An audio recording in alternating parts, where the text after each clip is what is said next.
Hey, Steve. Hi, Dee Dee. I'm back. We're back. HCTV. Here we go. You Rounds crazy like person. 57.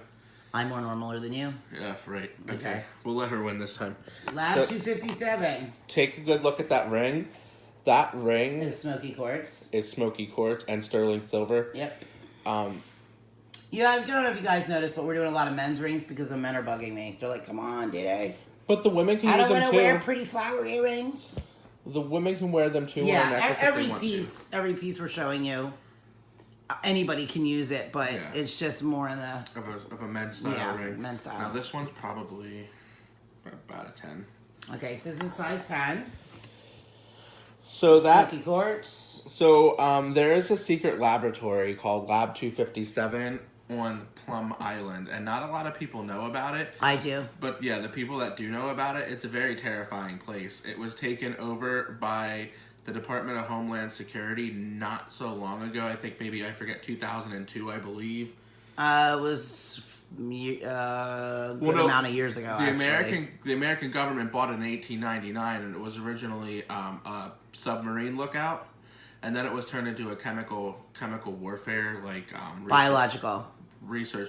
Well, no, first it was chemical, and then it was taken as a biological, and they would use the place to test and develop biological warfare, and actually they developed Lyme's disease there. Yes, they And did. they infected it, and that would be what they would do. They would develop these biological weapons, if you will, and they distribute it to insects, and then redistribute those insects to give it to people, and it would kill them. It would help. It would make them, until they came out with a cure for it or a treatment for it. It would have these people die of painful deaths, and that happened. It was part of population control. Well, yeah, it was part because of they knew the control. animals. They knew the animals would spread And it. and part of the biological warfare there that they did was desiccation of crops and stuff, and they'd take that and they disperse it overseas, to our enemies, and then they wouldn't be they'd suffer from famines and things like that.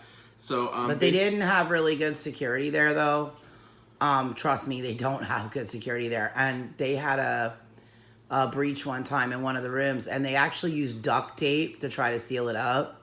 Oh, I didn't know that. They did, and they think that's around the time that the Lyme disease got out, actually. Oh, for real? Yeah, because there was a guy. It's been said forever that he I don't know if he got something on him or like in his skin. It was something, and they couldn't let him leave the island, and they ended up killing him. I mean, that's just. I mean, I don't know if that's true. But I do know that bodies have washed up with 3 holes drilled into their heads. Well, and that have come from there, and that is true. And that's factual. The Montauk Beast or the Montauk Monster. That's all from there. Yeah, that's all from there, because what they're doing is they're taking. So there was this alien crash in 1948 in Aztec, Arizona. And they took the alien DNA that was found in that spaceship. No, they didn't. They didn't take that alien DNA. No. There was alien DNA that they took from an alien that was still living when they took it to the island. This is different than Roswell. Well, this has not anything to do with Roswell.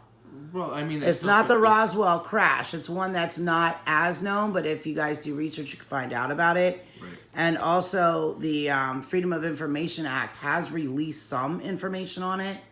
That stuff that's not blacked out. Yeah, and if you follow QAnon, on one of the sites that he posts to, those papers are released there, and you can actually read them if you don't want to try to get them yourself. But this was not the Roswell crash. Totally different crash. I believe it was 3 or 4 aliens alive that they took, and 2 dead. So it was I think it was 6 of them, but 2 died. Yeah, that's it. 2 died, 4 survived, and 1 or 2 of them were hurt pretty badly, but they still survived after going over to Plum Island. And they kept them in there like they did some of the animals and things like that. And then they started splicing DNA with human embryos. And they actually have partnered with Disney. Yeah, I know you guys aren't going to believe I this. didn't know that either. Yes, listen, I prove it. I can prove it. You guys can make your own phone calls. It's not in one of the kingdoms. It's on 192 in Kissimmee. It's all Disney, but they have the Disney hotels. They have the oh my God, the one with the dolphins. Okay, but either way, this one is a military installation in Disney, and the hotel is called Shades of Green. Shades of Green, yeah. You guys will never be able to stay there. It's there. It's out in the open. You'll be like, oh, okay, I want to book my hotel at whatever the Dolphin or whatever the heck they're called out there. Or I want to be at Wyndham Disney. I want to be at the Rock and Roll Hotel or the Music, whatever the heck they call them. Those are the cheap ones, the music one and the whatever sports hotel.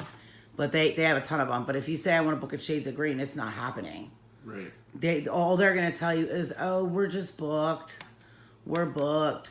But that whole area of Disney and in their parks is experimental. From the music that you hear to the scents that you smell are all manufactured. And in Shades of Green, okay, in this military installation, they partnered with Disney's Epcot. Okay, if you've ever been to Epcot, they have this section where they show, and I don't know if it's still there, it probably is, where they show you how they grow plants in midair. So Shades of Fruits, Green is vegetables. owned by Disney. Yes, but it's really a military installation. I'm not making this up. Right, no, I believe you. I have done such extensive, and I do mean extensive. I did actually 3 years of investigation on Disney and the dark arts, like their Celebration City, and they can come and try to sue me if they want to. I don't really give a crap. Their Celebration City, every house is wired together so they can all look in on each other. The schools, they are taught certain things. The employee newsletter, which I can probably get a hold of them, is all dark magic. All of it. It is throughout even the employee newsletter. Now, these are things you guys can't get a hold of. They are considered their own country, which is why when people go missing there, it's very hard for the police to get in there. Now, you'll say, oh, I've been to Disney and I saw Orange County. That's because they allow them to ride through there. But when it comes to something serious, like they got people missing, or they have terrorists in their park, which they have frequently and they're aware of it, the police can't come in and touch them. Disney will not allow them to, and Disney doesn't have to let them because they are considered their own country. Not city, Crazy. not part of Florida. Even though they are their own country. So they partnered with Epcot in the way they grew these plants, which was hanging upside down in water, not taking any kind of soil, and kind of like in the air, hung by strings. Anything you wanted to grow. Anything you wanted to grow at all. Now, they looked at that technology that Disney's engineers, as they call them in Epcot, had designed and created. And they tell you if you're going through Epcot, oh, the reason we're doing this is we save soil, we save space, we can grow a lot more food, blah, blah, blah. So what's the real story behind it? Well, the real story is, do you see that going on? No, you don't. But yet, you can ride through Epcot, and this has been going on for 20 years, but yet you don't see farmers putting it in place because it's not what it was for. In Lab 257, the 4 aliens that survived that went there, like I said, I think 2 were injured, but they weren't injured seriously, that they were able to, put them back together, heal them up, whatever. They took their DNA and mixed it with human embryos. And sometimes it wasn't just human embryos. Like, they would frequent Planned Parenthood. Now, this is where it really gets creepy. Planned Parenthood, a lot of you guys have known that they do sell human body parts. Some people can get abortions, at 9 months pregnant, and they would pull that child out and that child was still alive. Or maybe they're 4 months pregnant or 5 months pregnant or 3 months pregnant, whatever they are. If they can rip that baby from the womb, they have some kind of technology, a sealant. It's almost like a bubble sealant that almost creates another, what do you call that? Embryonic sac, okay? So the baby's not dying, it's still in there. Now, Planned Parenthood would sell these to Disney representatives for very high dollar. And then what they would do is, since the baby was not born yet, if the baby was under like 9 months gestation, they would take it and they could splice DNA into the baby, just like you can splice plants together. No lie. And then they had them hanging in Lab 257. They hung to grow. They hung midair on these Just like the strings. plants in These. Epcot. Yep, I gotta stop it. I'll be right back.